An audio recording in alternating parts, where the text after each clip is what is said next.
¿Qué es resistencia? Resistencia es una fuerza que se opone a otra fuerza. Lo voy a repetir. Resistencia es una fuerza que se opone a otra fuerza, de todo tipo, de toda naturaleza. Pero si hablamos de ejercicio, cuando tú estás haciendo pesas, ¿verdad? Y haces pesas para aumentar tu resistencia, tu fuerza, tu potencia, son esas pesas que se hacen de forma lenta y con todo el peso que se puede soportar. Y vas aumentando tu resistencia y cada día puedes aguantar más. Entonces, resistencia es una fuerza que se opone a otra fuerza. Al levantar las pesas, tú estás haciendo eso. En 1 de Pedro capítulo 5, verso 6, dice así: humillados pues bajo la poderosa mano de Dios, para que Él os exalte cuando fuere tiempo. Si estás estudiando las Escrituras, subraya cuando fuere tiempo. Echando toda vuestra ansiedad sobre Él, porque Él tiene cuidado de vosotros. Sed sobrios y velad, porque vuestro adversario, el diablo, como león rugiente, anda alrededor buscando a quien devorar. Estar sobrio y estar velando es lo que a ti te toca. Pero lo que le toca al diablo es devorar. Para evitar que nos devore, debemos ser sabios, debemos de estar sobrios y debemos estar velando. Verso 9, que es a donde quiero ir. Al cual resistencia, firmes en la fe. Quiere decir que lo que nos está recomendando el apóstol Pedro acá es: hey, ustedes tienen una fuerza para resistir esa otra fuerza. Entonces, el león anda, nuestro adversario, alrededor nuestro, viendo a quién devorar usando su fuerza. Pero si dice la Escritura, resistidlo estando firme o firmes en la fe, entonces lo que me está diciendo la Escritura es: tienes una fuerza para contrarrestar su fuerza. Eso es resistir firmes en la fe, sabiendo que los mismos padecimientos se van cumpliendo en vuestros hermanos en todo el mundo. O sea, no hay a uno que no lo ataque. Verso 10, mas el Dios de toda gracia, que nos llamó a su gloria eterna en Jesucristo. Ojo, después que hayáis padecido, no queda otra, que hayáis padecido un poco de tiempo, Él mismo os perfeccione, afirme, fortalezca y establezca. El final de toda esa batalla, el final de ese ataque, el final de que ande alrededor viendo si te devora o no, será que tú vas a ser perfeccionado, vas a estar firmes, fortalecido y establecido. Si nosotros somos capaces, dice, de resistirlo por un tiempo, resistid al diablo y él huirá de vosotros, dice la palabra. Entonces, esa resistencia es una fuerza contra la otra fuerza hasta que él se vaya y huya de tu vida. Hoy quiero hablar de eso, de la fe para resistir. Hay cosas que tenemos que aguantar. Eso es como la pelea del box, ¿verdad? En la pelea de los boxeadores, muchos de ellos cansan a su oponente, deja que lancen golpes y ellos aguantan y resisten y lanzan golpes y lo están resistiendo hasta que ven que ya está debilitado. Entonces contraatacan y chao. Igual aquí dice, tienen que resistir al diablo por un poco de tiempo. Lo que está pasando en el mundo entero va a tomar tiempo salir de allí, pero vamos a tener fe para lograrlo. En Hebreos capítulo 11, verso 1, dice la Escritura: es pues la fe la certeza de lo que se espera, la convicción de lo que no se ve. Y tú me puedes decir, pero Cash, ¿qué tiene que ver esto con lo anterior? Muchísimo, porque dice que lo resistamos firmes en la fe.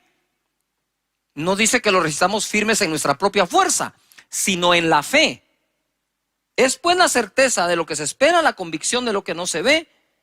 Otra versión dice las realidades. Es estar convencido de las realidades que no se ven. No se ven, pero son realidades.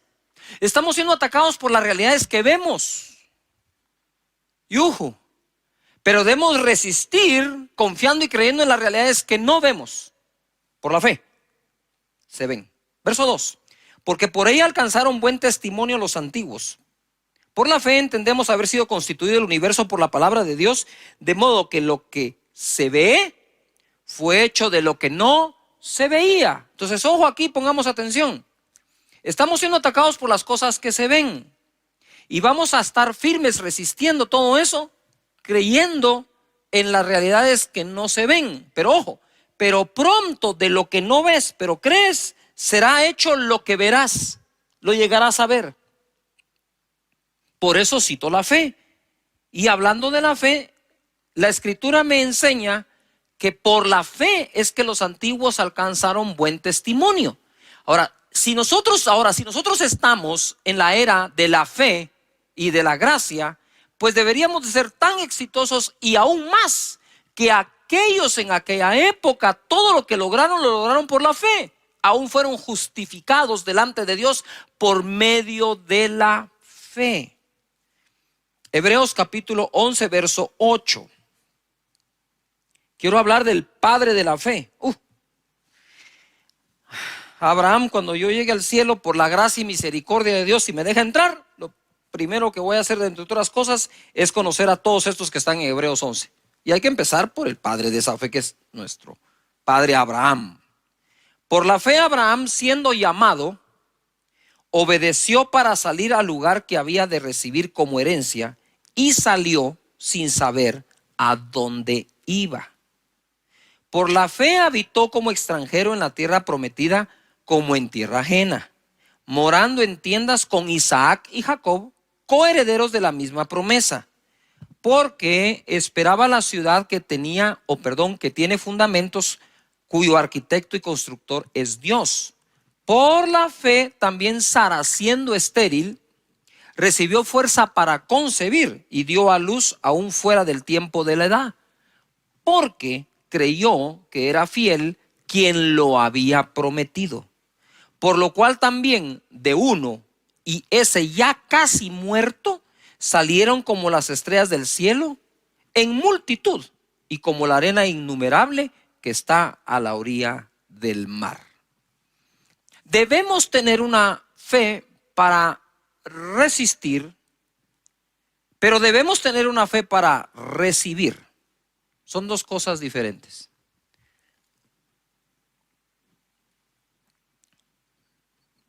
Hace mucho tiempo me topé con un caso en donde fui al hospital a orar por una persona. Esta persona estaba en el intensivo.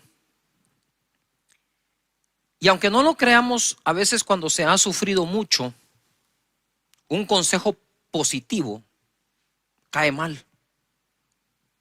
O sea, cuando la gente ya está dañada emocionalmente y uno quiere ser positivo con ellos, toman lo positivo como algo que, ¿qué crees vos? Que nosotros no, qué sé yo, ¿no? Pues yo llegué a ese lugar, estaba en la sala de espera, quería entrar a orar al intensivo por la persona, y saben que esos intensivos van entrando cada cierta hora, muy pocas personas que se les admite o se les da permiso. Yo buscaba el permiso de la familia para poder entrar a orar. Y entonces ellos me dijeron, pero mira, Cash, me dijeron, y nosotros sí tenemos fe. Mira lo que le pasó a mi hija, lo que le pasó a mi hijo, mira cómo estamos. Y me contó todos los problemas de los cuales no habían salido, pero los habían aguantado. Y en ese momento yo recibo un impacto en donde la palabra que oigo aquí adentro es, aquí sí existe fe, me dijo el Señor, sí existe fe, pero fe para aguantar. Les hace falta la fe para salir o para avanzar. Entonces yo respeté, no dije nada, dije, bueno, muchas gracias, nos vemos. Al otro día pude llegar, entré al intensivo, oré por la persona que, por cierto, bendito Dios sanó. Y justo cuando estábamos orando, estábamos ahí con mi esposa, vienen los demás amigos y familiares, ¿verdad? Porque somos amigos y conocidos. Y en ese momento dije, nos tenemos que ir, ¿verdad? Hay que proteger la fe. Y bendito Dios sanó. Lo que quiero decir con este ejemplo es que muchos de nosotros hemos aprendido a vivir con algunos problemas y hemos desarrollado esa fuerza o esa fe, que no está mal, está buena, para aguantar durante muchísimo tiempo. Pero eso no quiere decir, ni debe implicar en tu vida, que por eso entonces ya no vas a tener la fe para salir de ese problema, sino únicamente la fe para vivir con el problema. Yo entiendo las dos cosas. Hay momentos que tenemos que creer para aguantar, pero no que eso nos robe el creer para salir. Dios te da la fe para aguantar, pero Dios también te da la fe para salir. Abraham salió sin saber a dónde iba. Y la escritura dice, que leímos, que echemos nuestra ansiedad sobre él para que él nos exalte cuando sea tiempo. Ustedes saben que la incertidumbre del futuro motiva muchísimo la ansiedad interna en el corazón de nosotros. Y hoy por hoy hay mucha incertidumbre del futuro en la mente de muchísimas personas alrededor del mundo. ¿Qué irá a ser del futuro? ¿Qué irá a ser de la familia? ¿Qué va a ser del negocio? ¿Qué va a ser de la iglesia? Y todos somos atacados por eso, pero tenemos que contraatacar. Es decir, una fuerza que combate esa fuerza, resistencia, por la fe, estando firmes contra todo eso. Porque tu mentalidad no puede desboronarse, tu estructura mental no se puede corroer, contaminar y destruirse. Debemos mantenernos fuertes en nuestros pensamientos a través de las escrituras. Entonces, mira, Abraham cuando sale sin saber a dónde va, pero a todos nosotros nos gusta saber, tener algo de certeza de lo que va a pasar en el futuro. ¿Vos me garantizás que si yo hago esto va a pasar aquello? Eso no es sino la voz de la ansiedad, de la incertidumbre, y quieren estar certeros. Pero Abraham, el padre de la fe, se fue sin saber a dónde iba, pero sabía quién iba con él. O sea, todo viaje mientras Dios te acompañe es bueno. Tú dices, pastor, me quedé sin empleo. No eres el único, son miles. La pregunta es, cuando te quedaste sin empleo, ¿Dios te abandonó y te dejó solo, o Dios te está acompañando en esa época y proveyendo para todo lo que necesites conforme sus riquezas en gloria en Cristo Jesús? Y dice la escritura, mira, ya les voy a hablar de cómo llegaron a tener el hijo con Sara, pero él moraba, dice, en tiendas con Isaac y con Jacob, sin haber alcanzado la tierra todavía. Quiere decir que en el camino tuvo a su hijo, tuvo a su nieto y todavía no tenía lo que le habían prometido.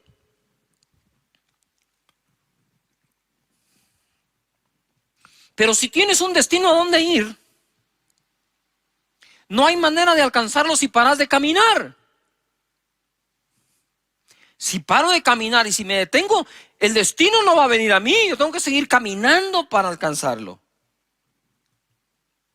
Sara recibió fuerza para concebir, porque creyó que era fiel quien lo había prometido. Y Abraham, ya casi muerto, de él salió una multitud. Yo escribí esto: hoy muchos tienden a querer asegurar su futuro antes de moverse hacia dicho tiempo. Exigimos demasiado la certeza de cosas antes de tomar decisiones. Sin embargo, el padre de la fe salió sin saber a dónde, confiando en Dios. Habitó junto al hijo y nieto en tiendas, esperando lo que Dios prometió. Y ojo, y no encontrando un sustituto para ello. Él esperaba esa ciudad diseñada por Dios, y en el camino pudo haber tenido muchas ofertas para sustituir aquello en lo que estaba creyendo. Tú no puedes aceptar sustitutos de la promesa que Dios te ha hecho a ti. Debes continuar estando firme, resistiendo, aguantando, creyendo hasta alcanzar lo que te prometió Dios. Pero muchos en el camino encuentran sustitutos a lo que Dios prometió.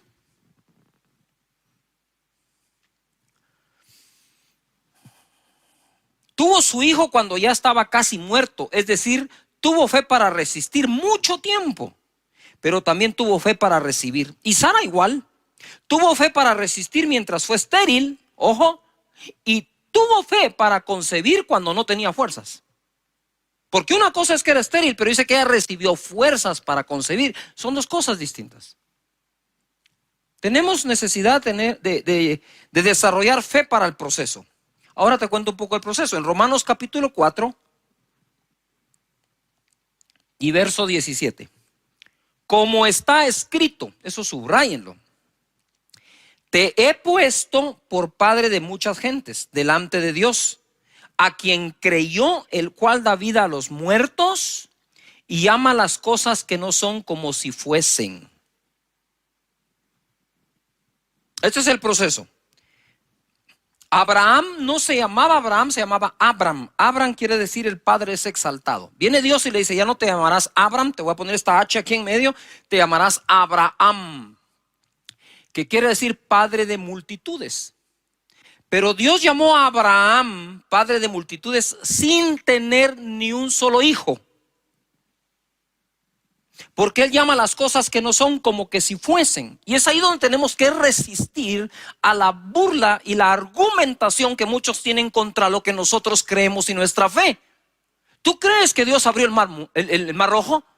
Ah, pues alguien se va a burlar y dice, ¿cómo se te ocurre? ¿Crees que Jericó se cayó dándole vueltas hasta que se derribaron los muros?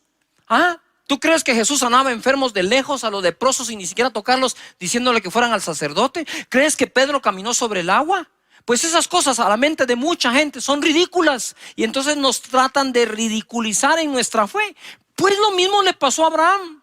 Yo me imagino que Sara salía y le decía, hey Abraham, que traducido es, hey, padre de multitudes, porque eso significaba padre de multitudes, y todos padre de multitudes, ya está viejito, ya no puede, sabemos que el otro es estéril, y encima de eso orgulloso, ¿verdad? Prepotente, padre de multitudes. ¿Qué se cree este? Yo no sé si Abraham en algún momento le dijo a Sara, Sara, ya no me digas así, hombre, qué clavo, mira, todo el mundo me mira como que saber que fuera, pues que te vean como lo que sos padre de multitudes, ponete las pilas.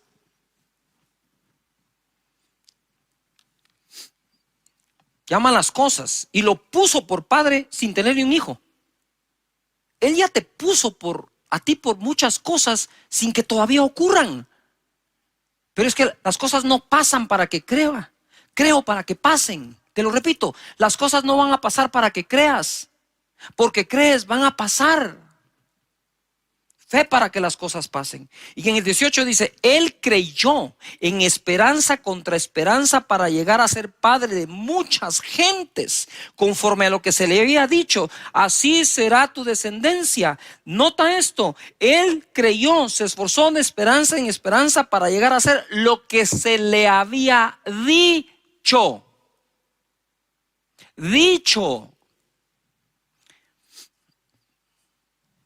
Yo podría decirles, miren mis hermanos, aquí la cosa se va a poner más fea. Espero que aguanten, ¿verdad? Ahí nos vemos en el año 2024, al rato ya salimos.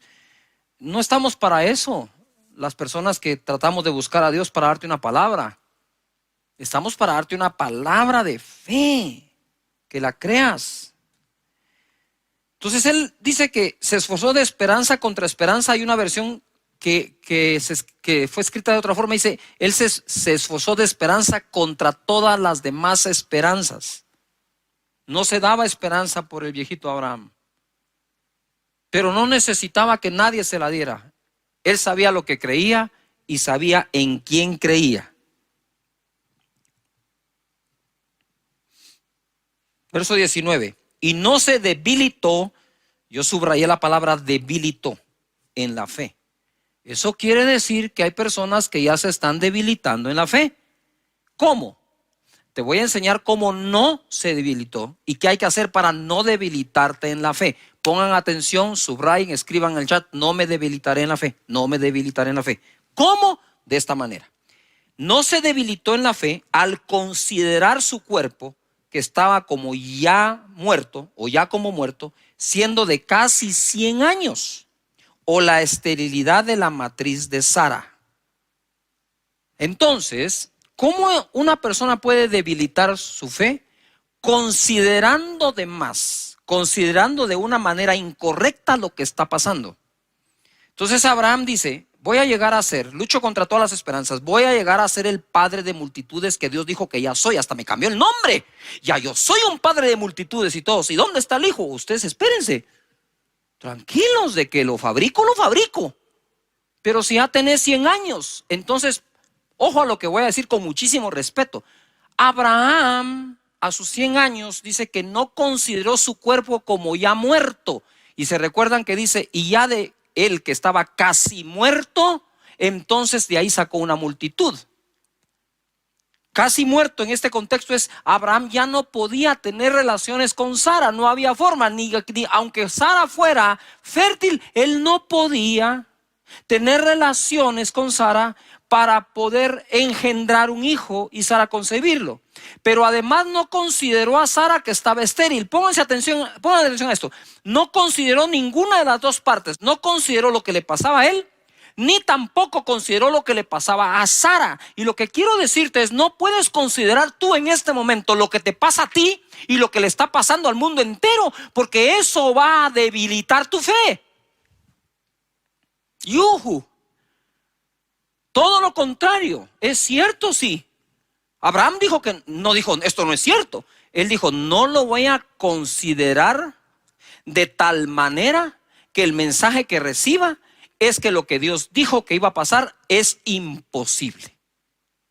Claro que es imposible al hombre, pero lo que es imposible al hombre es posible a Dios, dice la Escritura. Entonces vamos a nosotros a leer la Escritura con la manera de pensar que tenemos, o vamos a renovar nuestra manera de pensar por las Escrituras. Pienso de acuerdo a lo que está escrito. Yuhu. Esto está demasiado bueno. No se debilitó al considerar. Entonces, ¿qué hago yo para no debilitarme en la fe? Es no considerar de más todo lo que está ocurriendo. Porque afuera, sí, hay realidades que se ven, pero están escritas para ti realidades que se llegarán a ver. Gloria a Dios. ¿Saben qué? Yo después de predicar este mensaje me voy a sentar a oírme. 20 dice, tampoco. Todos pongan en algún lugar, tampoco.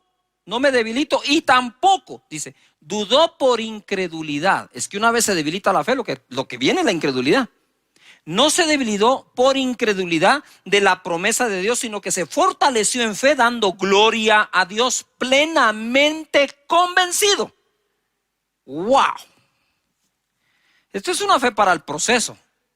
De cuando Dios te hable a cuando Dios ocurra, pueden pasar días, semanas, meses, años o generaciones.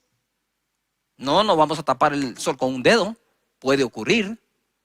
Pero como he dicho yo, si lo que Dios me prometió no se cumple mientras yo estoy vivo, mi mayor herencia va a ser decirle a mis hijos, se va a cumplir mientras tú estés vivo. Y si no se cumple, le vas a decir a mis nietos que se va a cumplir mientras ellos están vivos, porque así fue como Abraham pasó su fe a Isaac y a Jacob.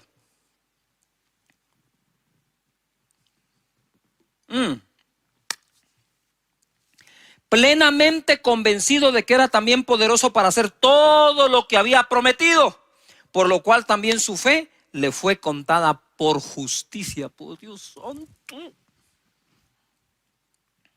Gloria a Jesús. La fe es lo que justifica. Saben, a mí me trauma Hebreos capítulo 11, en el buen sentido de la palabra. Porque me identifico tanto, porque en Hebreos 11 no hay una sola persona perfecta, ni siquiera cerca de la perfección, ni una sola. Y todos fueron justificados mediante la fe. En Hebreos capítulo 11, verso 17. Entonces ahora Abraham por fin se esforzó, llegó a ser padre de uno. Ahora tenía un hijo.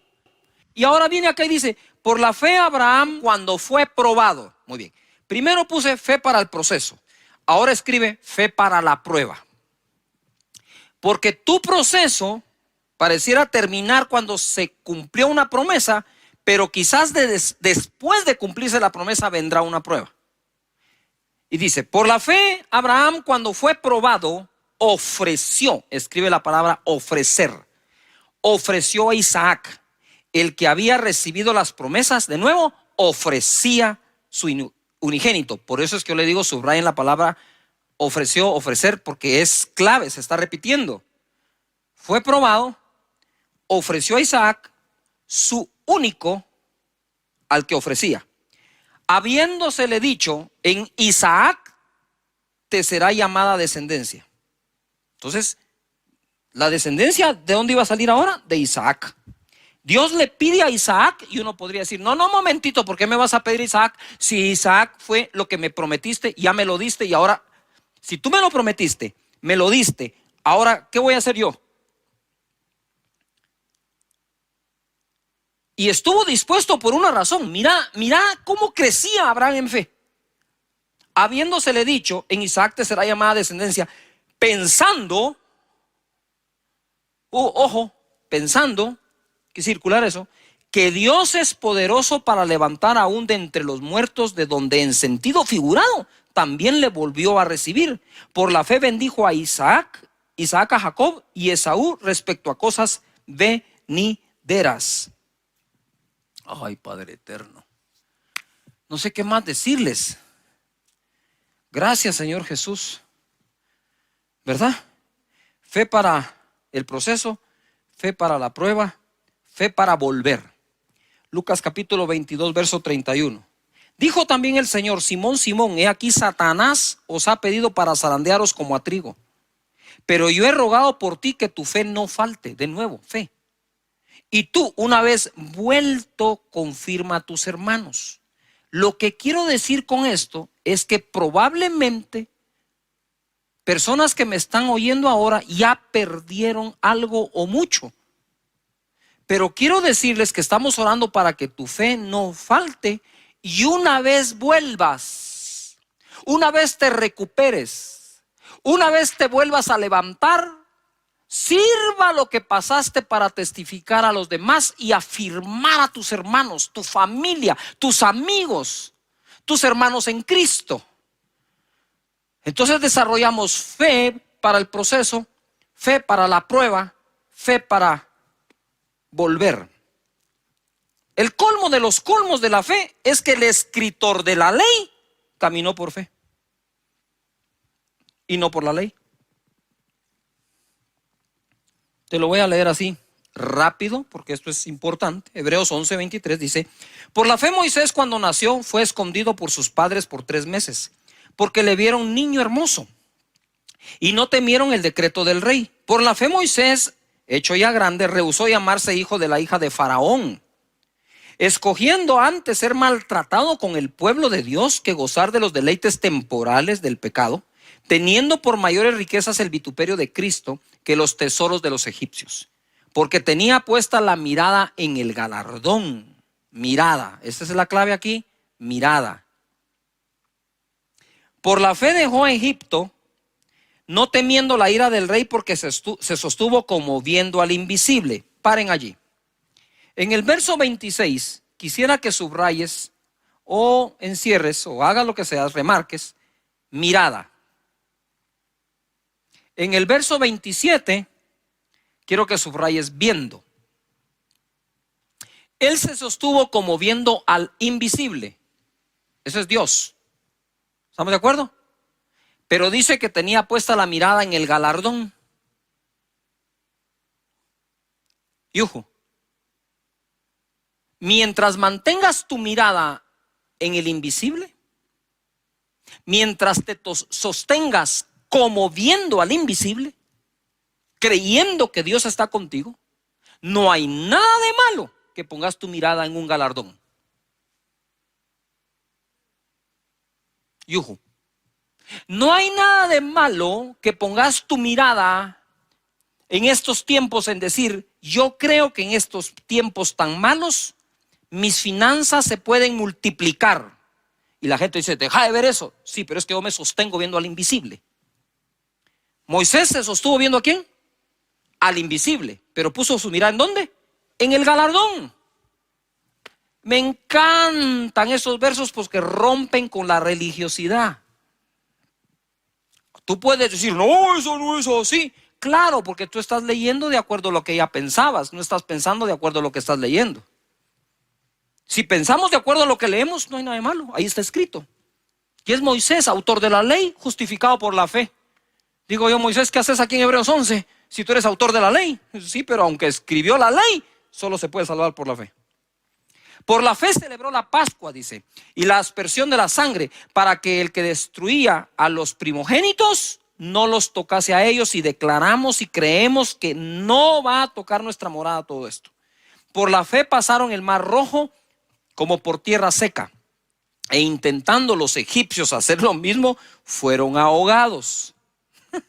Es que miren, hay fórmulas que no le van a funcionar sino solo a los que creen en Dios y su palabra.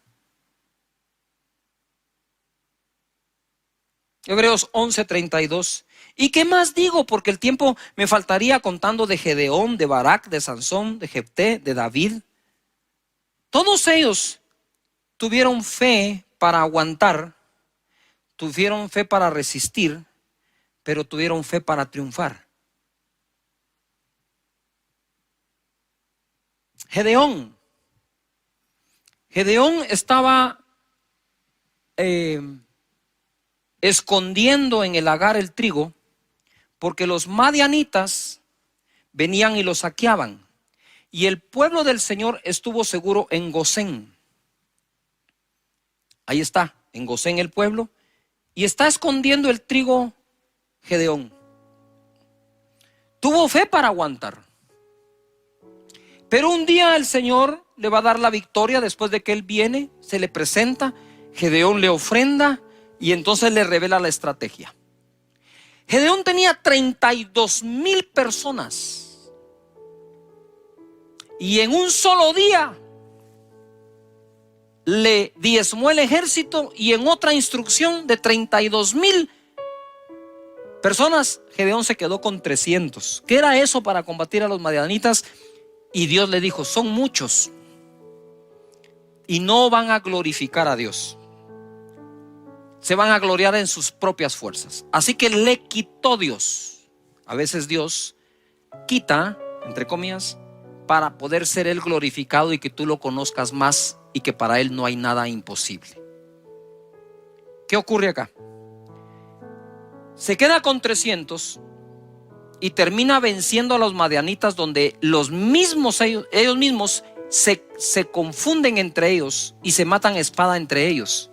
No tuvo que hacer nada más Gedeón que obedecer a Dios.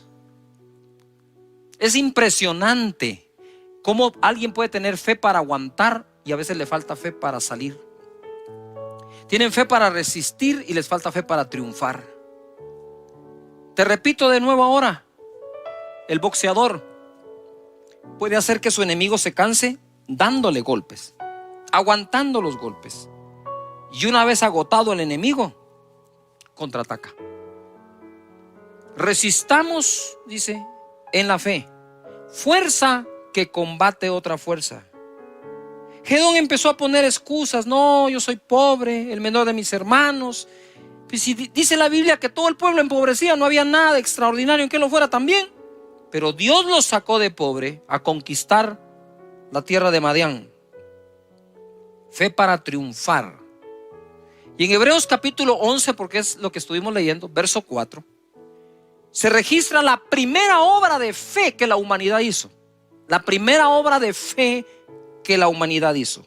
Verso 4: por la fe, Abel ofreció a Dios más excelente sacrificio que Caín, por lo cual alcanzó testimonio que era justo, dando Dios testimonio de sus ofrendas, y muerto aún habla por ella.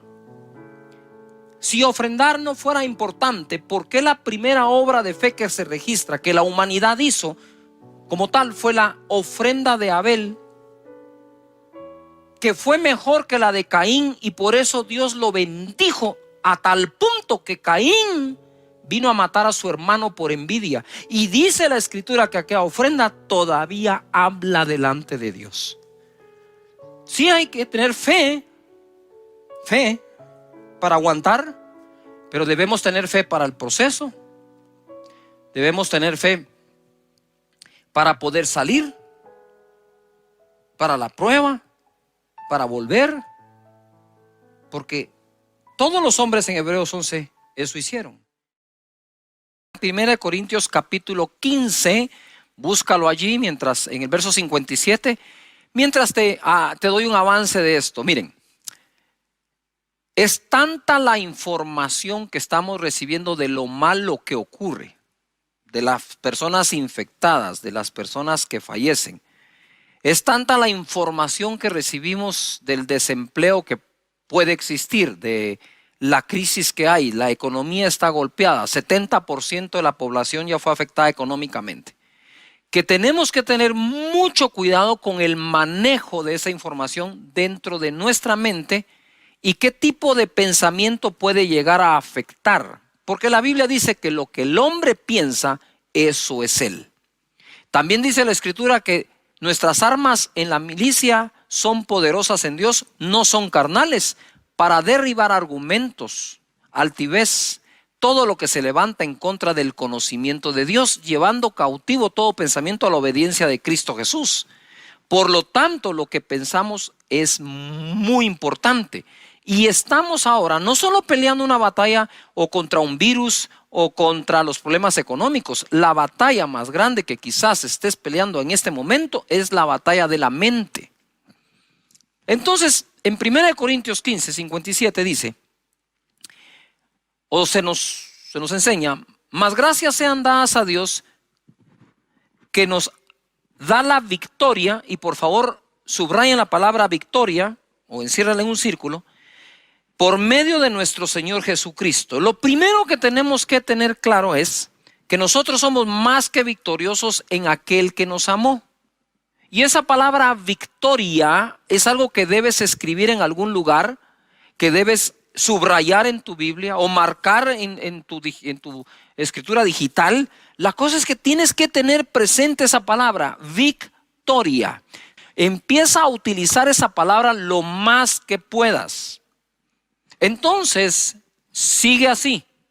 La Escritura nos sigue enseñando.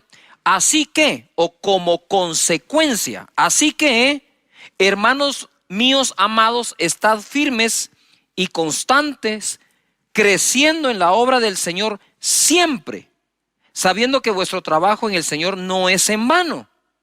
¿Qué es lo que quiero decir? Es, mientras sigamos contando las historias que no son de victoria, porque no creo que en esta época todas las historias sean de fracaso.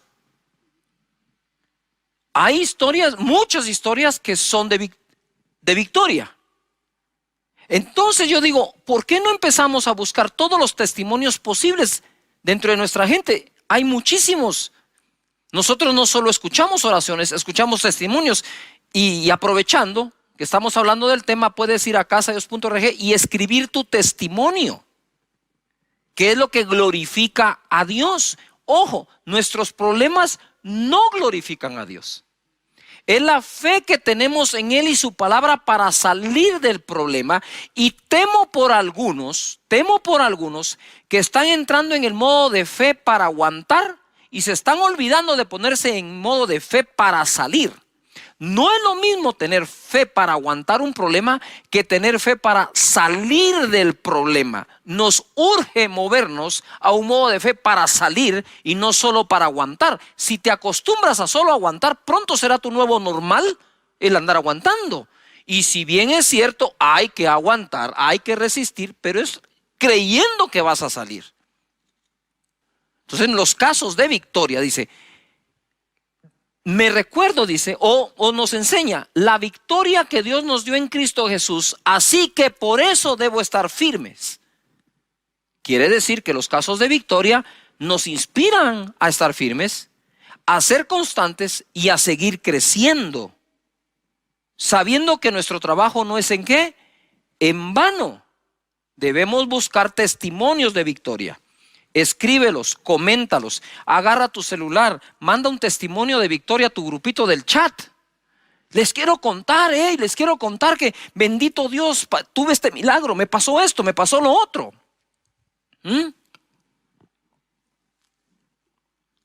No solo es oren por mí, me quedé desempleado. Es escribir, bendito Dios, ya tengo el empleo. Bendito Dios, ya se abrió la empresa. Bendito Dios, ya sanó el enfermo.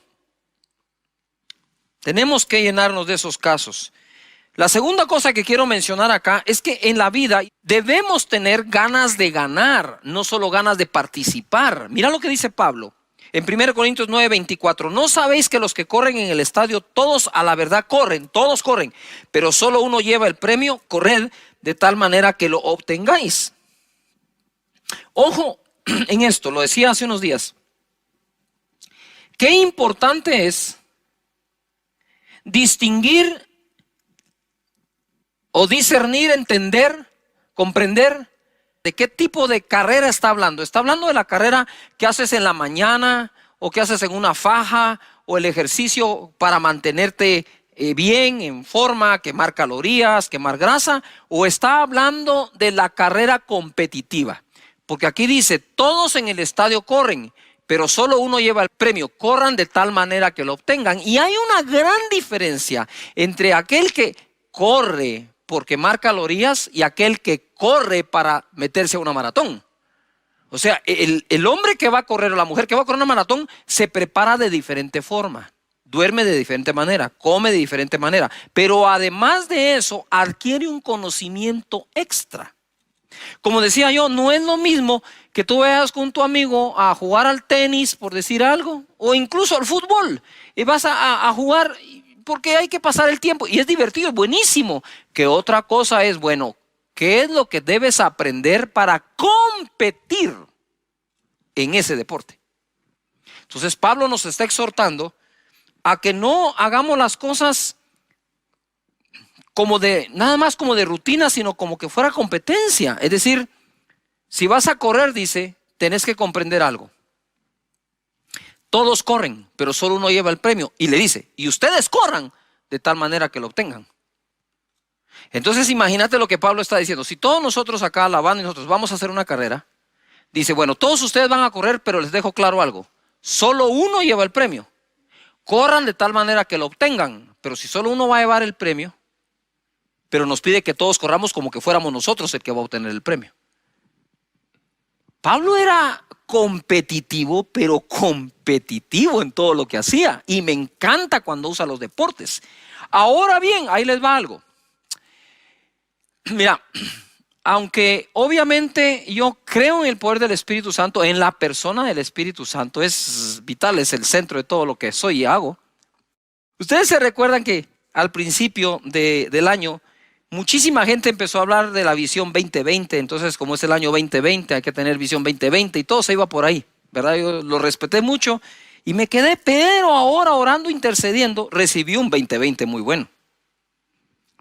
Un 2020 muy bueno. Segunda de Crónicas 20:20 dice, y cuando se levantaron por la mañana salieron al desierto de Tecoa, y mientras ellos salían, Josafat estando en pie dijo, oídme Judá y moradores de Jerusalén. Subrayen lo que viene. Creed en Jehová vuestro Dios y estaréis ¿qué? Seguros. Segunda de Crónicas 20:20. Creed en Jehová vuestro Dios y estaréis seguros. Creed a sus profetas y seréis ¿qué? Prosperados. Cuando yo leo esto, recibo un impacto y digo, Padre, oro porque el segunda de Crónicas 20:20, sea por ti enormemente bendecido, que la gente esté en ti segura, que le crean a tus profetas y sean bendecidos y prosperados. Quiero hacer una pausa acá. ¿Cuántos que están en casa conectados quieren junto con su servidor creer? Vamos a ver la mano de Dios moviéndose de forma poderosa, sobrenatural, bendiciendo las vidas, bendiciendo los cuerpos con salud, bendiciendo la economía de cada persona. Mis hermanos, puede estar pasando muchas cosas en el mundo, pero tú tienes que comprender que tú crees en Dios y sus escrituras. Así que voy a hacer una pausa para orar en esto y seguimos con la enseñanza. Padre, en el nombre de Jesús, te doy gracias por cada persona, individuo y familia. Y te pido, Señor, de verdad, de todo corazón, que la segunda parte de este año mejore enormemente para cada persona que en ti confía. Y aunque alrededor nuestro puedan haber muy malas y muchas noticias de ese tipo, vamos a creer en las buenas tuyas, Señor. En el nombre de Jesús, amén. Amén. Bueno, entonces tenemos necesidad de estar pensando y creyendo en la victoria que Cristo nos dio. Estamos creyéndole a Dios por un tiempo mejor. Y ahora quiero hablarles dentro de este tema, de algo que es importante desarrollar en el carácter nuestro. Mira, Yo no creo haber dejado de ser pastor de jóvenes, pero cuando oficialmente eso era lo que hacía como tal, yo me di cuenta de algo. En esa época en que el joven y la jovencita quieren encontrar pareja, novio, novia, hacen como que su listado de todo lo que quieren tener, ¿verdad? Yo no sé si ustedes están como que ilusionados por qué hombre quieren como novio, qué mujer como novia, pero normalmente hacen su listado, ¿verdad? Tienen sus sueños, su anhelo. Entonces está aquella jovencita que dice, yo quiero primero se ponen espirituales, ¿va? Porque no, eso no falla.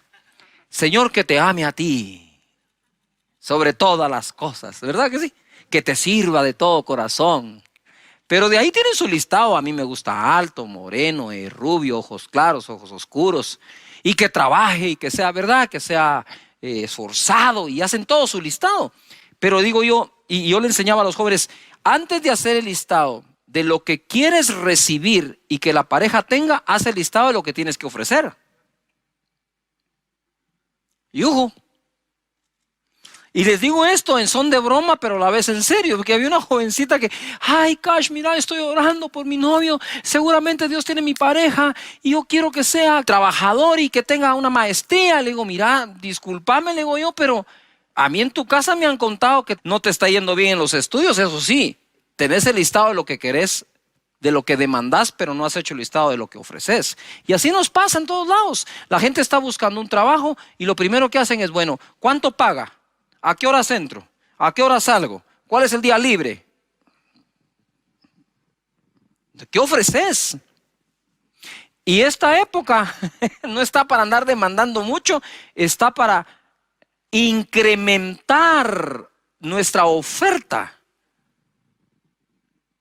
Para eso tenemos que agregar valor a nuestra vida, valor a nuestro conocimiento para tener algo mejor que ofrecer. Porque si hay una crisis de empleo, no te puedes dar el lujo de no incrementar aquello que tengas o puedas ofrecer. En 2 de Reyes capítulo 4 verso 1 dice, una mujer de las mujeres de los hijos de los profetas clamó a Eliseo diciendo, tu siervo, mi marido, ha muerto.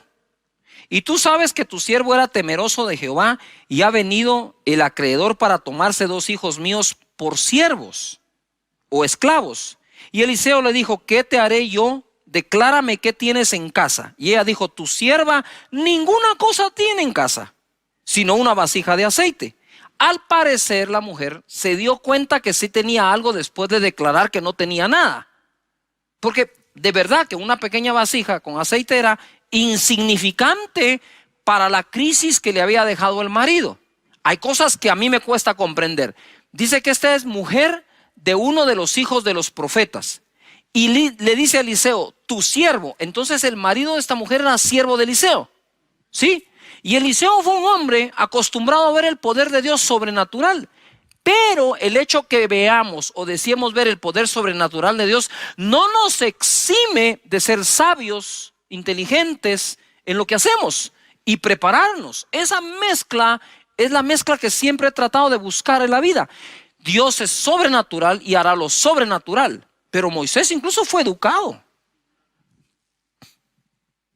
¿Y qué de Sadrach, Mesach y Abednego? ¿Y qué de Daniel? ¿No buscaban la sabiduría de estos jóvenes? El mismo Nabucodonosor, el rey de Babilonia, buscaba la sabiduría que estos tenían.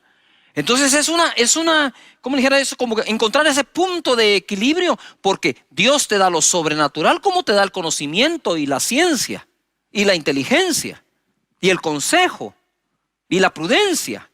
Es el mismo Dios que hace una, es el mismo Dios que te da la otra también. Y no entiendo cómo este hombre, siendo se supone discípulo de Eliseo, dejó endeudada a la viuda. Me cuesta entenderlo, muchísimo. Pero, ¿verdad? ¿Por qué cuesta entenderlo? Por ese estereotipo que tenemos de los hombres de Dios que no pueden fallar en nada. Eso es una gran mentira, fallamos en muchísimas cosas. Somos vulnerables igual que todos, cometemos errores igual que todos, ¿verdad? Entonces este hombre quizás cometió ese error de dejar endeudada a la viuda y ahora venía un problema mayor. tenía que pagar la deuda entregando a sus hijos como esclavos. ¿Qué madre quiere eso? Nada, imagínate. Quedas viuda y encima de eso endeudada. No hay con qué pagar la deuda. Te piden a los hijos como garantía. Y ahora lo que tienes es una vasija con aceite. Decime si no se parece a las situaciones que estamos viviendo hoy. Quiero decirte que el luto que la humanidad está viviendo hoy no se trata solo de un ser querido que pudo haber fallecido. El luto se suman muchos, la pérdida del trabajo, la pérdida de una oportunidad que justo era en ese momento cuando todo empezó. Hay muchas cosas pasando y por eso le decía, la batalla mental es muy fuerte y tenemos que pelearla llenando nuestra mente de palabra de Dios, de escrituras, de promesas de Dios, de confianza en Él. Verso 3. El profeta le dijo, ve y pide para ti vasijas prestadas en todos tus vecinos. Vasijas vacías, no pocas, le dijo. Entra luego y enciérrate tú y tus hijos y echa en todas las vasijas y cuando una esté llena, ponla aparte. Le dio hasta un método para hacerlo. Y se fue la mujer y cerró la puerta, encerrándose ella y sus hijos. Y ellos le traían las vasijas y ella echaba el aceite. Cuando las vasijas estuvieron llenas, dijo a uno de sus hijos, tráeme aún otras vasijas. Él le dijo, no hay más vasijas. Entonces cesó el aceite. Vino ella luego y le contó al varón de Dios, y el cual dijo, ve y vende el aceite y paga a tus acreedores, y tú y tus hijos vivid de lo que quede. ¿Ya se dieron cuenta ustedes la combinación entre lo sobrenatural que ocurrió? Eliseo le dijo, ¿sabes qué? Toma esa vasija, pide prestadas vasijas vacías de todos tus vecinos, no pocas sino muchas, y empieza a llenar. Cada vez que termines de llenar una vasija, ponla aparte. Y entonces cuando ya llenaron las que tenían, la mujer le dice al hijo, a uno de ellos, ve y trae más vasijas, y al hijo, ya no hay vasijas, se acabaron. Entonces dice él, cesó el aceite. Y viene el profeta y le dice, bueno, ahora vende todas. Eso es una instrucción. ¿Qué es lo que a la gente no le gusta? A la gente le gusta, el milagrote, pero las instrucciones ya no. Y es ahí donde la cosa ya no funciona. Entonces la instrucción es, vende las vasijas, paga la deuda. Y con lo que quede, vive tú y tus hijos. Pero ¿qué hace la gente hoy? Todo lo contrario, ¿verdad? Toman para vivir como quieren y a ver si queda para pagar la deuda. Totalmente al revés de lo que el profeta dice. Ahora entendemos lo que hace un rato dije. Crean los profetas y serán ¿qué? Prosperados. ¿A quién le creyó aquella mujer? Al profeta Eliseo. ¿Y qué ocurrió? Ocurrió el milagro, pagó la deuda y le quedó para vivir. Hay que ser sabios en el manejo del presupuesto. Hay que ser sabios en el manejo del presupuesto. Todo el tiempo debemos serlo. Ahora ojo acá. Me impresiona que el marido de aquella mujer no pudo hacer en vida por ella lo que Dios hizo habiendo quedado viuda usando solo una vasija de aceite. Lo que no pudo hacer el marido, lo hizo Dios. Mira, quizás tú ya encontraste muchas razones para fracasar. Así que más te vale encontrar una para triunfar. ¿Quieres que lo repita? Quizás ya encontraste muchas razones para fracasar, pero más te vale buscar una para triunfar. Aquella mujer estaba desamparada y en una situación difícil. No acomodes tu fe a lo que está pasando. Que lo que está pasando se empiece a acomodar a tu fe, a lo que le crees a Dios. Salmo 46:1 dice, Dios es nuestro amparo y fortaleza, nuestro pronto auxilio en la tribulación o en las tribulaciones. Por tanto, no temeremos aunque la tierra sea removida y se traspasen los montes al corazón del mar. No temeremos, dice, aunque la tierra entera sea removida y los montes se tiren al mar, ¿Por qué? Porque Dios es nuestro amparo y nuestra fortaleza, nuestro pronto auxilio en las tribulaciones. ¿Qué significa la palabra amparo? Significa proteger o favorecer a algo o a alguien que lo necesita. Él es nuestro amparo. Él es nuestra fortaleza. Él es nuestro socorro en las tribulaciones. ¿Quién socorrió a aquella mujer? Fue Dios. ¿Quién amparó a aquella mujer? Fue Dios. ¿Cómo es posible que teniendo aún al marido en vida, no lograron nunca pagar las deudas y ahora que estaba sola, sí las pagó? ¿Qué pudo haber fallado si el marido de ella era uno de los hijos de los profetas? ¿Qué pudo haber fallado allí? ¿Será que siendo uno no logró confiar en Dios? ¿Será que estando vivo él no confió en la palabra de Eliseo si alguna vez se la dio? Pero ¿por qué la mujer pudo y el marido no? Simple y sencillamente porque ante una situación tan dura, ella fue directo a la fuente, a Dios, y de Dios recibió la estrategia. Padre, en el nombre de Jesús, revela estrategias a cada familia, a cada persona. La situación de aquella mujer era terrible, pero Dios es más grande que tu situación. Salmo 91:1 dice: el que habita al abrigo del Altísimo morará bajo la sombra del Omnipotente. Diré yo a Jehová, esperanza mía y castillo mío, mi Dios, en quien confiaré. Date cuenta, el que habita al abrigo del Altísimo morará bajo la sombra del Omnipotente. Diré yo. Lo repito, diré yo. ¿Qué tú tienes que decir? Diré yo, Jehová, esperanza mía y castillo mío, mi Dios, en quien confiaré. El desamparo puede llevarnos a la tristeza y la depresión, pero también puede llevarnos a buscar a Dios como nunca antes y ser amparados por Él y terminar morando bajo su omnipotencia, y nada nos será imposible. Ojo, lo mismo que deforma a las personas, forma a otras personas. Aquella mujer, al quedar desamparada debido a la muerte de su cónyuge, tuvo un encuentro con la omnipotencia de Dios. No digamos con el Dios de la omnipotencia. Y notar esto. Personas, por ejemplo, cuando lo rechazan, de verdad se vuelven personas resentidas, malas, haters. Pero otros, cuando han sido rechazados, se vuelven empáticos, aman al prójimo, y lo mismo que deformó a uno es lo mismísimo que formó al otro. Hijos que que vimos disuelto el hogar de nuestros padres, nos convertimos en personas de bien, y otros, por menos de eso, se convirtieron en personas de mal. Aquella mujer se pudo haber convertido a saber en qué.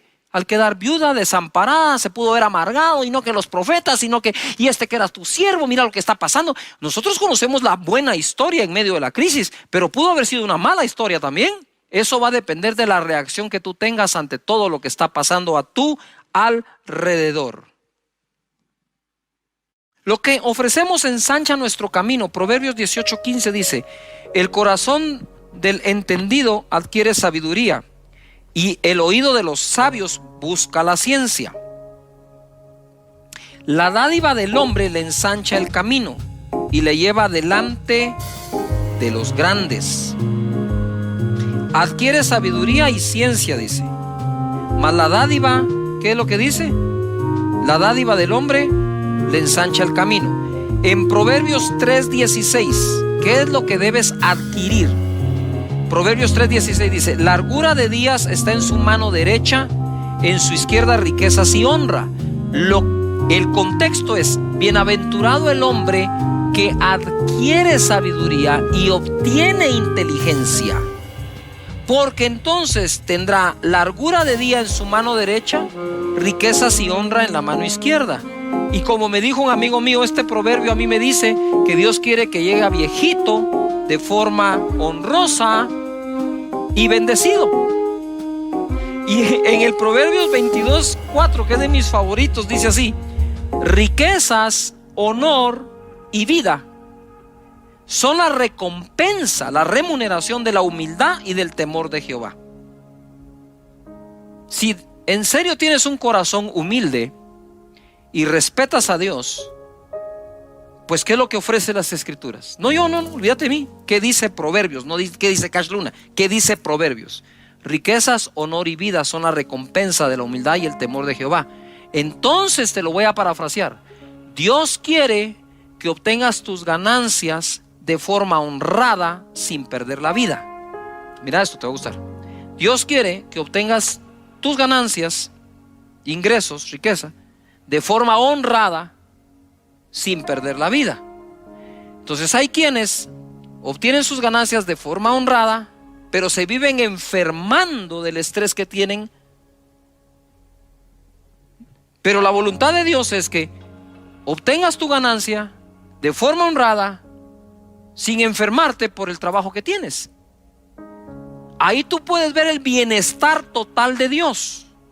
Dice: sí, yo te quiero bendecir económicamente, pero quiero bendecirte con principios y valores y manera de trabajar de forma honrada, y que puedas tomar tu tiempo para descansar y usar la inteligencia que te doy para trabajar, para que no necesites enfermarte mientras haces tu ganancia de forma honrada.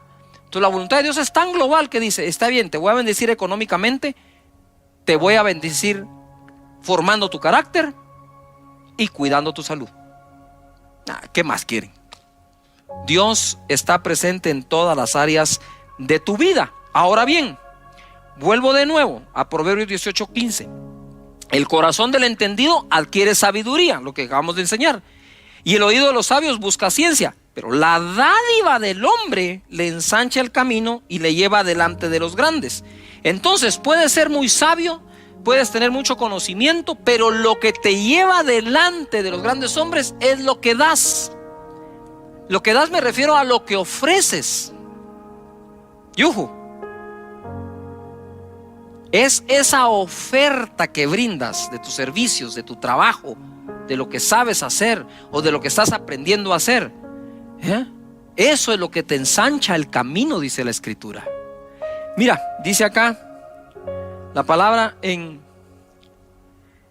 Proverbios 18:15, ahí mismo, pero en la versión Dios habla hoy: los sabios e inteligentes adquieren los conocimientos que buscan.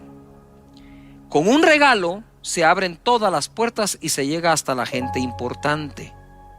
Cuando hablo aquí de un regalo, ¿qué tal si en esta época ofreces tus servicios a las personas de tal manera que les des una muestra de lo que puedes hacer sin necesidad de cobrar? Le dice: pastor, ¿de qué está hablando usted? No, pero es que aquí dice, ¿verdad? Esto, lo que quiero decirte es: deja que la gente pruebe tu trabajo. Que lo pruebe, a ver si les gusta. Haz un pequeño proyecto esperando que te den el otro, no sé. Pero aquí está clara la Escritura, ¿no? Esa mentalidad de demandar en lugar de ofrecer no es la mejor manera de salir adelante, nunca, y menos en este momento. En Éxodo 1:13 y 14 dice: y los egipcios hicieron servir a los hijos de Israel con dureza y amargaron su vida con dura servidumbre en hacer barro y ladrillo, y en toda labor del campo y en todo su servicio, al cual los obligaron con rigor.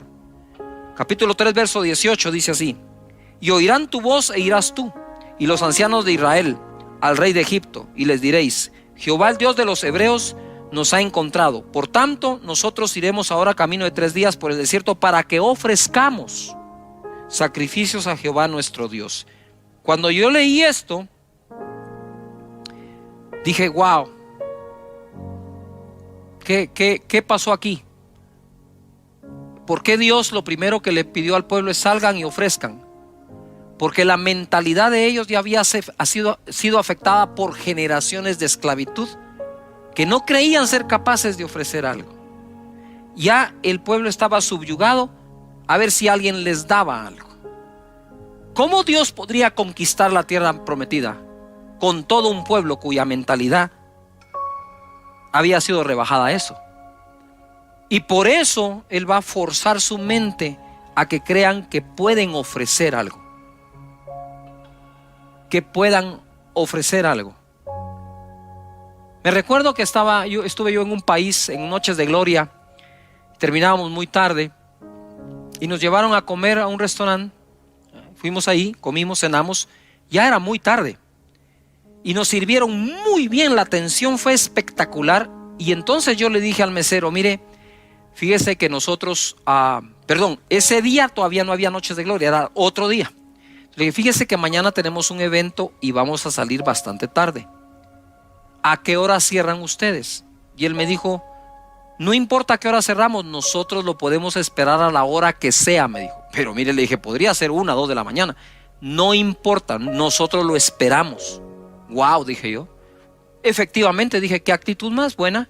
Fuimos a comer al otro día, muy tarde, y el mesero con una actitud impresionante. Entonces yo pensé, este hombre debe ser el dueño.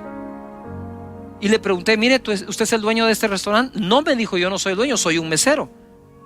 ¿Y por qué se queda tan tarde? Mire, me dijo, es que si tiene tiempo le cuento la historia así breve. Me dijo: yo fui un empresario, gané mucho dinero, vino la crisis, vino la espiral, todo se vino abajo. Yo solía ir 4 veces al año a Estados Unidos a vacacionar con mi familia, me dijo. Y entonces sí, pero este es el único empleo que tengo ahora, me dijo. Mi empresa cerró, quebré. Así que si usted quiere y su equipo venir a comer a las 3 de la mañana, aquí vamos a estar a las 3 de la mañana, no importa. Y yo me fui de espaldas. Dije, este hombre se va a volver a levantar seguro. Porque no está pensando sino en qué tiene que ofrecer. Yo quisiera orar hoy por todos ustedes para que Dios les bendiga en su vida física, salud, familiar, como esa viuda. Pero que no crean que están desamparados, porque están amparados por Dios. Y que Dios bendiga tu iniciativa, tu trabajo de tus manos, y salgas adelante. Y que te dé ideas para tener algo que ofrecer. ¿Les parece que oremos? Padre, en el nombre de Jesús, muchas gracias por la vida. Gracias por las oportunidades y los ejemplos que en las Escrituras encontramos, como esta viuda. Señor, que sepamos que tú eres el amparo nuestro y el amparo de todos. Señor, en el nombre de Jesús, te pido para que exista paz en el corazón y en la mente de las personas. En el nombre poderoso de Jesucristo, muchas gracias. De que dieron la mía extra, o aquellos siervos que hicieron solo lo que se les pidió, son llamados siervos inútiles. Para ser siervos útiles, hacemos más de lo que nos piden, ¿verdad? Esa es la enseñanza de Jesús, tanto a los líderes como a seguidores, como a todas las personas. Debemos aprender este principio para todos nosotros. Luego de eso vimos cómo fue promovido David. David no fue promovido por lo que el papá le ordenó hacer, lo hizo, fue al campamento de sus hermanos que estaban en batalla contra Goliat. Él llevó unos quesos, unos panes y regresó con prendas de sus hermanos para decirle a su padre que ellos estaban bien. Pero fue promovido porque él mató a Goliat, que nadie se lo pidió, él mismo se ofreció a hacerlo. De tal manera que cada uno de ellos fue recibiendo la promoción porque hizo más allá de lo que se les pidió. Entonces ahora quiero, habiendo resumido un poco esto, continuar ese mensaje que dimos. En Génesis capítulo 22, verso 8, ustedes se recordarán que tuvimos o tenemos la historia de Abraham cuando Dios le pide a su hijo y va a subir el monte para sacrificarlo. Entonces ahora ya me voy yo a ese momento en que sube con su hijo Isaac. Y respondió Abraham, porque le dice Isaac: ¿y dónde está el cordero o lo que vamos a sacrificar? No lo veo por ningún lado. Y entonces Abraham le contesta: Dios se proveerá de cordero para el holocausto, hijo mío. E iban juntos. ¿Tú te imaginas para Abraham subir el monte y contestarle al hijo: Dios se proveerá cordero para el sacrificio, tú tranquilo, hijo mío. Y el hijo no sabía lo que le podía esperar. En el verso 9, cuando llegaron al lugar que Dios le había dicho, edificó allí Abraham un altar y compuso la leña y ató a Isaac su hijo y lo puso en el altar sobre la peña.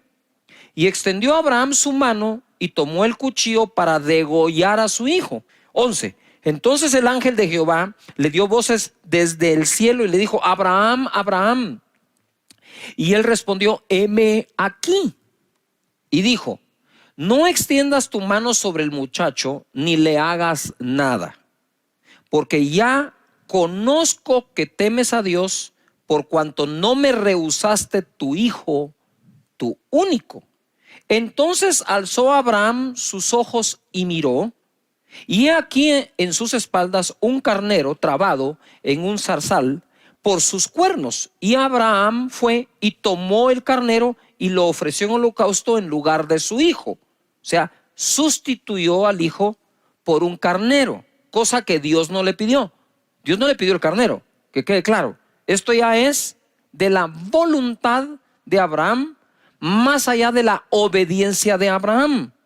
Y llamó a Abraham el nombre de aquel lugar: Jehová proveerá. Por tanto se dice hoy, en el monte de Jehová será ¿qué? Provisto. Y llamó el ángel de Jehová a Abraham por segunda vez desde el cielo. ¿Se recuerdan que la palabra Jehová Jireh, Jehová proveerá? Ese nombre fue mencionado por Abraham hacia Dios ese día. Y de ahí todo, sí, Jehová Jireh, Jehová Jireh. Y a veces no sabemos de dónde viene. Viene de esto. En el verso 16 le dice el ángel: por mí mismo he jurado. Anota esa palabra, jurado. Ponle, jurado.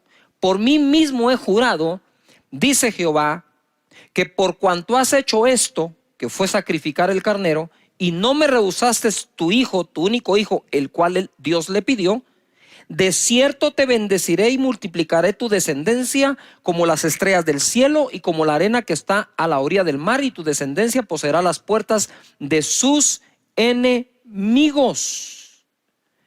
Le he puesto por título la enseñanza de hoy: el día que Dios juró.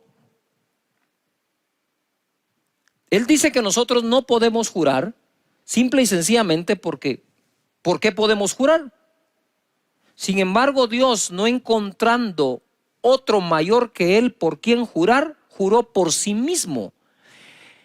Mira, una cosa es cuando Dios nos habla y nos hace una promesa, otra es cuando la jura. Sabemos que aunque no lo jure, Él las va a cumplir, porque Dios no miente. Pero entonces, ¿por qué jura? Dice que el juramento se pone para el final de toda discusión, como para decir: mira, te estoy pidiendo que me creas y por lo tanto te lo voy a jurar. Eso lo hace Dios. Nosotros los hombres, dice Él, no juréis, pero Él sí lo hace. Ahora, aquí quiero que noten algo que es bien importante. En Hebreos capítulo 6, verso 13, el escritor de Hebreos va a citar este mismo hecho o este acontecimiento. Pero para que quede claro a qué se refiere con que te bendeciré, porque eso es muy amplio. O sea, Dios te bendiga, eso es muy amplio. No sé si me explico. Otra cosa es, por ejemplo, cuando le dijeron a María: y bendito sea el fruto de tu vientre. Entonces, cuando Hebreos o el escritor de Hebreos va a citar esto, dice de esta manera o lo escribe de esta forma. En el verso 6 del capítulo, en el verso 13 del capítulo 6. Porque cuando Dios hizo la promesa a Abraham, no pudiendo jurar por otro mayor, juró por sí mismo, diciendo: de cierto te bendeciré ¿con qué? Abundancia, y te multiplicaré grandemente. Este escritor, para dejarnos claro a qué se refería cuando dice te bendeciré, él dice te bendeciré con abundancia. Yo quiero pedirles un favor a todos. En esta época que estamos viviendo, ya hay gente que se autoabandonó. Dijo: no hay nada que hacer, no hay nada por qué luchar, que esto se quede así. ya definitivamente no voy a encontrar trabajo, no puedo abrir una empresa. Y yo digo, si ya encontraste 10 razones para fracasar, más te vale que busques una buena razón para triunfar. Y creo que una buena razón para salir adelante es que Dios juró bendecirnos de esta manera a Abraham y su simiente. Ahora quiero que pongan un poquito de atención a esto, porque se pone súper interesante. Ustedes que están acá, pónganle atención a esto. A parar un poco. Mira, ¿qué fue lo que Dios le pidió a Abraham? A su hijo, ¿qué? A su hijo Isaac, a su único. Lo va a presentar en sacrificio cuando el ángel le dice, hey, no hagas eso, no hagas eso. Ya yo sé que temes a Dios al no rehusarle al hijo único. Entonces él voltea a ver, encuentra al carnero trabado en un zarzal, lo toma y lo sacrifica en lugar del hijo. Entonces, por la fe se dio por sacrificado Isaac, ¿verdad? Pero aunque no lo sacrificó, pero es un carnero el que sacrifica. Y le dice Dios, por cuanto hiciste esto de sacrificar al carnero, pon atención, y no rehusarme a tu hijo, de cierto te bendeciré con abundancia y multiplicaré tu descendencia. Ojo, porque esto se pone interesante y fenomenal. A mí me palpita algo aquí adentro. Dios hizo de Abraham un hombre muy rico y lo hizo un gran ganadero. ¿Se recuerdan? Eso surge del sacrificio del carnero. Le dice, te bendeciré con abundancia. Se refería a la multiplicación de ese carnero. Y multiplicaré tu descendencia. ¿Por qué tu descendencia? Porque le ofreció a su hijo. Entonces iba a ser bendecido en su descendencia e iba a ser bendecido en todo lo que significaba o representaba el carnero. Pero nosotros debemos ser sinceros con Dios y decirle, Señor, me urge que bendigas la economía de mi casa, de mi hogar, de mi empresa. Ustedes saben que solo en Guatemala, según las noticias nos dicen, el 70% de la población ya fue afectada económicamente. Si pretendemos salir de forma natural, es difícil que lo logremos, pero si nosotros vamos delante de Dios como fue Jacob, ¿sí? Como fue Abraham, como fue Isaac, que de hecho somos tan bendecidos como ellos, porque el libro de Gálatas dice que la bendición de Abraham nos fue dada a los gentiles en Cristo Jesús. En ese monte donde ocurrió eso, no porque fue al monte y dijo, voy a subir al monte a hacer una declaración. No, él no subió a hacer al monte una declaración, él subió al monte a ofrecer. Y ofreció a su hijo, a quien le dijo, hey. Dios no ha pedido sacrificios humanos, solo hizo para probar a Abraham. Era su único. Y al ponerlo ahí, Dios le dijo, voy a multiplicar tu descendencia por cuanto no me negaste al hijo. Y te voy a bendecir con abundancia por cuanto sacrificaste el carnero. Las dos cosas, el carnero eran el trabajo, el negocio, digamos, al que Abraham se dedicaba. Y el hijo su descendencia. Dios bendiga nuestra descendencia y bendiga nuestro trabajo. Así que escríbelo. Dios bendice mi descendencia. Dios bendice el fruto de mi trabajo. Escríbelo allí. ¿Esto está bueno o no? Va. Entonces, a eso lo puedes unir acá. 2 Corintios 9:10 dice. 2 Corintios 9:10. Y el que da semilla al que siembra y pan al que come, proveerá y multiplicará vuestra sementera y aumentará los frutos de vuestra justicia. Por favor, si pueden ustedes circular, subrayar o escribir en algún lugar la palabra sementera. ¿Qué es lo que Dios va a multiplicar? Ok, Él va a proveer y multiplicar ¿la qué? Sementera. ¿Sí o no? ¿Dónde está qué? La semilla. Todo buen sembrador sabe que debe escoger su mejor semilla si quiere tener su mejor ¿qué? Cosecha. Y entonces dice acá, aumentará los frutos de vuestra justicia, y el fruto proviene obviamente de la semilla. Abraham, de nuevo, quiero volver a él. Él dijo, voy a aumentar, voy a bendecir, ¿sí?, tu sementera, por lo tanto tu descendencia. ¿Cómo puede ser posible que Abraham llegó a ser ese padre de multitudes que Dios le dijo, mira al cielo y si puedes cuenta las estrellas porque así será tu descendencia? Pero para pasar allí, le dijo, ¿me darías tu hijo? Para Abraham ya sé que sí. Por lo tanto, multiplicaré tu descendencia. Ah, y me trajiste un carnero. Y te voy a bendecir con abundancia.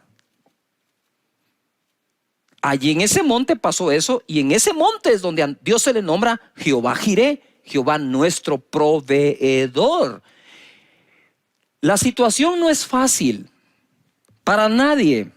Está difícil, está complicada. Pero aquellos que confían que es Dios el proveedor, duermen en paz porque saben que Dios se las va a arreglar para hacer llegar recursos a tu familia o a tu trabajo. Noten algo. Abraham le dijo a su hijo, Dios se proveerá. Dios se proveerá. No dijo Dios proveerá, dijo Dios se proveerá cordero. Sin embargo, lo que encontró en el monte fue un carnero. Entonces ahora hablemos de cómo Dios se proveyó cordero. Juan 1:29. El siguiente día vio Juan a Jesús que venía a él y dijo, he aquí el cordero de Dios que quita el pecado del mundo. Ahora sí, Dios se proveyó ¿qué? Cordero. Mira, él exigía el cordero sacrificado para el perdón de pecados. Esos corderos los traían y el sumo sacerdote se encargaba del sacrificio. Pero aquí Dios se está proveyendo a él mismo su propio cordero para perdonar los pecados de todos nosotros. Es aquí donde se cumple. Dios se proveerá cordero, porque es el cordero de Dios, no el cordero de los hombres para Dios, sino el cordero de Dios para Dios. Wow. Esto a mí me llena de emoción porque Jesús es nuestro Señor y nuestro Salvador y derramó su sangre por todos nosotros. Si Dios le pidió a Abraham a su hijo y Abraham no rehusó a su hijo, ¿cómo podría entonces Dios rehusar a su propio hijo? Y entonces dice, el que nos dio, el que no escatimó ni aún a su propio hijo, ¿no nos dará con él todas las demás cosas? ¡Wow! Y ojo, Abraham tampoco escatimó a su propio hijo y Dios le proveyó todas las demás cosas. Y ojo, para aquellos que querían algo más profundo y todo, pues ahí está.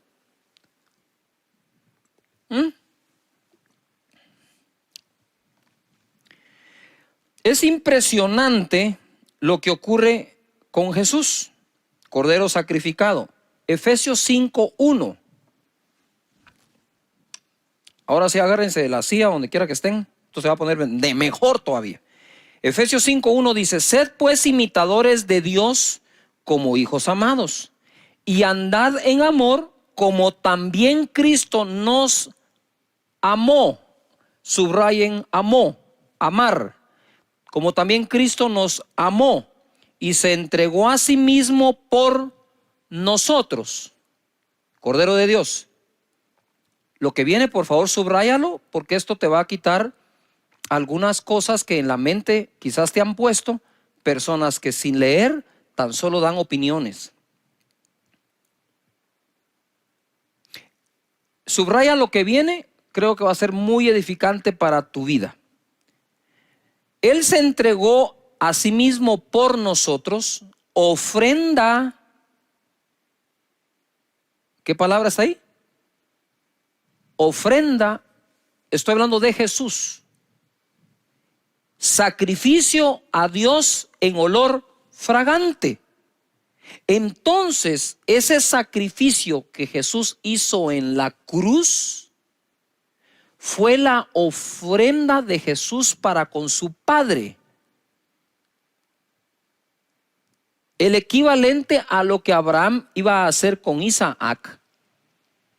Dios no lo dejó, dijo, si no me rehusó su hijo Abraham, viene Dios y no nos rehúsa a su propio hijo.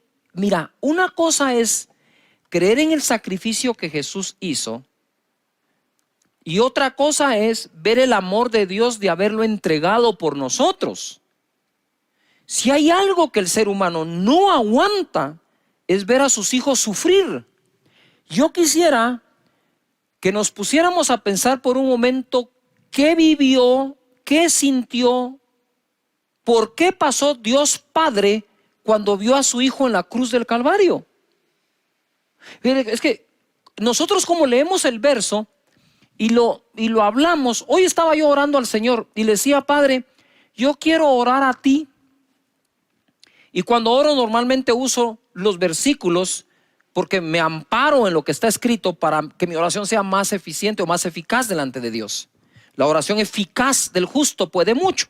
Entonces le digo, antes de empezar a hablarte, Señor, yo sé que cito tu palabra cuando oro, pero no la quiero citar como que te estuviera predicando. Ya. Sino la quiero citar como aquel que la está creyendo, que te estoy creyendo a ti. Y mientras leía este verso decía, Señor, ¿qué pudo haber sentido el Padre de ver a su hijo en la cruz del Calvario? Espérame, porque el que lo dio, de tal manera amó Dios al mundo que dio a su hijo, el que lo dio fue el Padre. No sé si me logro explicar. Jesús en la cruz del Calvario, que puso su vida voluntariamente, nadie me la quita, yo la pongo para volverla a tomar, dijo, fue entregado por el Padre.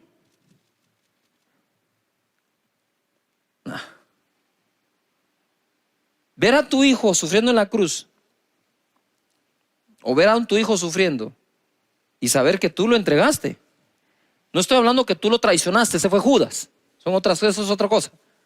Estoy hablando de la entrega de darlo al mundo por nosotros. Eso debe haber sido no quiero ni imaginar lo que vivió Dios. Claro, él sabía que si Abraham creía que al entregar a su hijo Dios era capaz de devolvérselo de entre los muertos, ¿cómo no lo habría de creer el Padre de Jesús, sabiendo que sí habría de resucitar? Pero aunque vaya a resucitar, no podés obviar y quitar de en medio su sacrificio y su sufrimiento. Ahora quiero que comprendas esto. Dice Efesios que Él se entregó a sí mismo como ofrenda en olor fragante, un sacrificio acepto a Dios.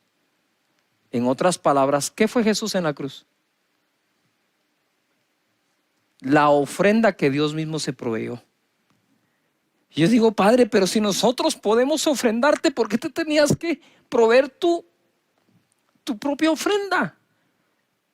Y ahora tiene sentido cuando Él dice, Él da semilla al que siembra. Él es el que la da. Él es el que la provee. No le damos a Dios nunca nada que Dios no nos haya dado antes. Si le vamos a dar algo a Dios es porque Él ya lo dio a nosotros. Mira lo que dice Filipenses capítulo 4 verso 15. Y sabéis también vosotros, oh Filipenses, que al principio de la predicación del Evangelio, cuando partí de Macedonia, ninguna iglesia participó conmigo, ninguna iglesia participó conmigo en razón de dar y recibir, sino vosotros solos. No podemos esperar que todos comprendan esto, porque el mismo Pablo dijo, ninguna participó conmigo, solo una. Solo una tenía ese entendimiento en aquel entonces, los filipenses. Y no es que busque dádivas, sino que busco fruto que abunde en vuestra cuenta. Pero todo lo he recibido y tengo abundancia, estoy lleno, habiendo recibido de Epafrodito lo que enviasteis, olor fragante, sacrificio acepto, agradable a Dios. El mismo calificativo que le dio al sacrificio de Jesús en la cruz, sacrificio agradable a Dios en olor fragante, es el mismo calificativo que le da a nuestras ofrendas. Entonces, mientras algunos te pueden criticar por hacerlo, juzgar, señalarnos, perseguirnos, Dios dice, no. Eso es sacrificio agradable a mí en olor fragante. Lo que enviasteis. Y cuando dice enviar, como que estamos en esa época, ¿no?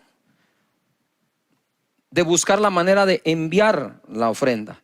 El 19 es la palabra que te tengo acá. Mi Dios pues suplirá todo lo que os falta conforme a sus riquezas en gloria en Cristo Jesús. Mi Dios pues suplirá todo lo que os falte conforme a sus riquezas en gloria en Cristo Jesús. Y aquí quiero hacer una pausa en esto y quiero regresar a cuando estaba diciéndoles, cuando oro le digo, Señor, voy a usar las escrituras, las uso, Señor, tu palabra dice, tu palabra, ¿verdad? Pero no como predicándole a Él, sino como recordándome en lo que estoy creyendo. Y de pronto orando, siento un impacto que algunos han perdido su sinceridad para hablar con Dios.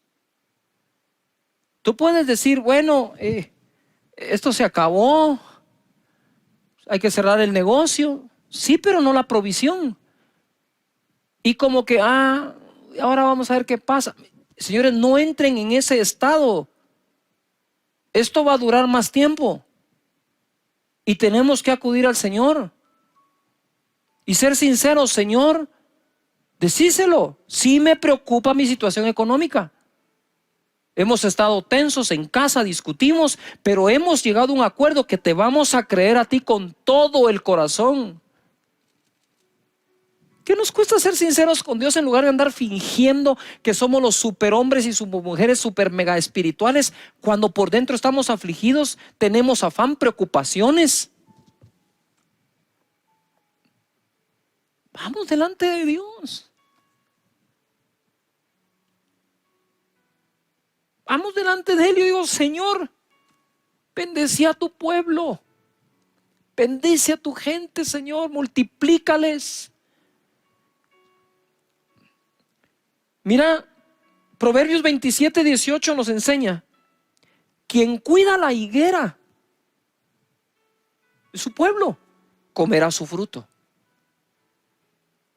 Quien cuida una higuera come de su fruto.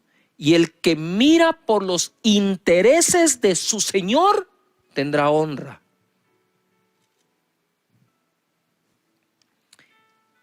Y quiero irme a esta historia porque vimos cómo Jacob combatió al espíritu de Labán que le bajaba el salario y lo dejaba sin nada y reinventó su manera de procrear a los carneros, a las cabras y las ovejas, y Dios bendijo la reinvención y así pudo combatir a Labán.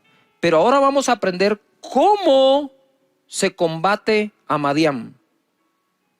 Jueces 6 verso 1. Los hijos de Israel hicieron lo malo ante los ojos de Jehová, y Jehová los entregó en mano de Madián por 7 años. No fueron 3 meses, no fueron 6 meses, no fue un año, fueron 7. Y la mano de Madián prevaleció contra Israel, y los hijos de Israel, por causa de los madianitas, se hicieron cuevas en los montes y cavernas y lugares fortificados. Pues sucedía que cuando Israel había sembrado, subían los madianitas y los amalecitas y los hijos del oriente contra ellos, subían y los atacaban. Y acampando contra ellos destruían los frutos de la tierra hasta llegar a Gaza. Y no dejaban que comer en Israel ni ovejas, ni bueyes, ni asnos. Porque subían ellos y sus ganados y venían con sus tiendas en grande multitud como langostas, y ellos y sus camellos eran innumerables. Así venían a la tierra para devastarla. De este modo, empobrecía a Israel en gran manera por causa de Madián. Y los hijos de Israel clamaron a Jehová. Yo no creo que clamaron al 7º año, yo creo que se pasaron 7 años clamando. Y cuando los hijos de Israel clamaron a Jehová a causa de los madianitas, o sea, yo creo que oraron todo el tiempo, pero este último clamor, como que iba a poner final a aquella temporada. Jehová envió a los hijos de Israel un varón profeta, el cual les dijo: así ha dicho Jehová, Dios de Israel. Y por cierto, voy a hacer un paréntesis. La escritura dice: confiad en Dios y viviréis seguros. Creed a sus profetas y seréis prosperados. Y ahora les manda un profeta, el cual les dijo: así ha dicho Jehová, Dios de Israel, yo os hice salir de Egipto y os saqué de la casa de servidumbre, la esclavitud. Os libré de la mano de los egipcios y de la mano de todos los que os afligieron, a los cuales eché de delante de vosotros y os di su tierra. Y os dije: yo soy Jehová vuestro Dios, no temáis a los dioses de los amorreos, en cuya tierra habitáis, pero no habéis obedecido a mi voz. Y vino el ángel de Jehová y se sentó debajo de la encina que está en Ofra, la cual era de Joás Ebieresita, y su hijo Gedeón estaba sacudiendo el trigo en el lagar para esconderlo de los madianitas. Había que esconder eso poco de comida que quedaba, porque los madianitas se lo llevaban. 12. Y el ángel de Jehová se le apareció y le dijo: Jehová está contigo, varón esforzado y valiente. Ok, sí, soy esforzado y valiente, pero no se mira claro. Y Gedeón le respondió: Señor mío, si Jehová está con nosotros, ¿verdad? Yo le hubiera dicho: y además tú decís que soy varón esforzado y valiente, ¿por qué nos ha sobrevenido todo esto? ¿No creen ustedes que nosotros también tenemos esa duda? A veces, ¿por qué nos viene esto? ¿Cómo saldremos de esto? ¿Y dónde están todas sus maravillas que nuestros padres nos han contado, diciendo: no nos sacó Jehová de Egipto? Si eso es pasado, pero ahora nos interesa el futuro, porfa. Y ahora Jehová nos ha desamparado y nos ha entregado en manos de los madianitas, que conste porque él les dijo la razón. 14. Y mirándole Jehová, no le habló. Una cosa es hablarle a alguien, otra cosa es quedársele viendo para hablarle. Cuando tú te le quedas viendo a alguien para hablarle, le estás diciendo: poneme toda tu atención, te voy a hablar. Y mirándole Jehová le dijo: ve con esta tu fuerza. ¿Cuál? ¿La esforzado y valiente? ¿O la fuerza de que adentro de su corazón permanecía que él creía que Dios era capaz de sacarlos? Pero ¿y dónde está todo lo que nos han contado? Ya van 7 años de esto. Y le dice: ve con esa tu fuerza y salvarás a Israel de la mano de los madianitas. ¿No te envío yo? Entonces le respondió: Señor mío, ¿con qué salvaré yo a Israel? ¿Con qué? ¿Con qué salvaré yo a Israel? Ojo, he aquí mi familia es pobre en Manasés.